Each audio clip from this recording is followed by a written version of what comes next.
Hey everybody, welcome to RevReport number 2. It is indeed St. Patrick's Day in the midst of this time of quarantine, in the middle of the coronavirus, and just want to update you a little bit on St. Patrick's Day here. So it is St. Patrick's Day, and some of the things that often folks want to do on St. Patrick's Day is go to a pub. Can't do that. Like to go to a nice St. Patrick's Day parade. Unfortunately, can't do that either. But what you can do on St. Patrick's Day is listen to the Rev Report. We're really excited. Our graphics team has been working overtime, as you can tell, since our first report to really get our graphics up and going here.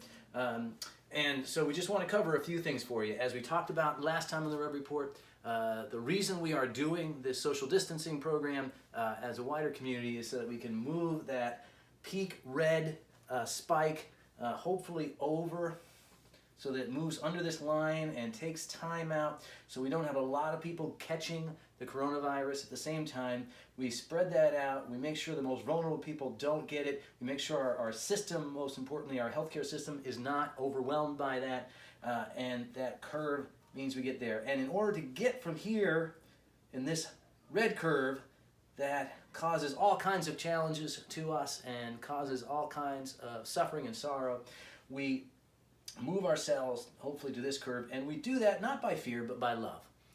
Love for us as Christians is one of the most important imperatives that we have. But when we do that in love, we recognize that in order to achieve that, a lot of challenges take place. A lot of challenges for us personally, just being here kind of socially distanced from friends and neighbors, from our faith community, from everywhere, and kind of hunkering down, that takes an emotional toll. We know it's going to be taking an economic toll. We know it's going to be taking a lot of tolls on a lot of different people, a lot of challenges. And so one of the things we want to highlight today for you all is, if you're aware of people that are facing some kind of challenge, and you want to see if the church can maybe be helpful in some way to them, know that we are doing whatever we can to try and become aware of ways in which we can assist folks in the midst of this, especially obviously folks that are locally.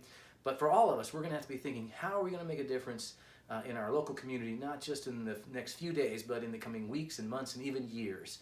That's going to be part of that challenge. And how are we as a nation going to do that? What are we going to do to be the kind of nation we want to be in the midst of the challenges we're facing, but even afterwards, as we seek to build the kind of nation we want to be. So that's going to be a part of that pondering. And if you have ideas about how we can make a difference, not just in the lives of people, but maybe ideas for us to do as a church, a way to reach out to people or to do different kinds of things. We've already been hearing some ideas from folks emailing us and the like. So email us, let us know. Say, hey, I got this idea. Do you think you might be able to do this? Doesn't mean we'll do it, but perhaps from that we might have a great idea that will rouse us and that we feel we really can attain, and we'll get to it. So please let us know. Be in contact with us. Leave messages at the church office, email myself or Reverend Kristen. And look, for all things that are coming up. Tomorrow, Kristen's going to be leading an online Bible study. If you haven't seen that email, check it. It should be a great opportunity as we just start to get things unfolded. So, we've done the Rev Report. What else can you do on St. Patrick's Day? Well, I encourage you, as the Irish have known for many years, life is full of challenges. Those of us who have Irish blood in us know that our history is filled with all kinds of stories of challenges that have been endured and faced, and much sorrow. And one of the things that we do on St. Patrick's Day is we raise a glass. And raise a glass in with whatever you want inside it. Tell folks that your pastor has approved this. If you want to raise a beer, fine. If you want to raise something else that's non-alcoholic, that's all right too. But raise a glass and remember that you are loved, that all of us are loved, and that we will find our way. So here's to all of you.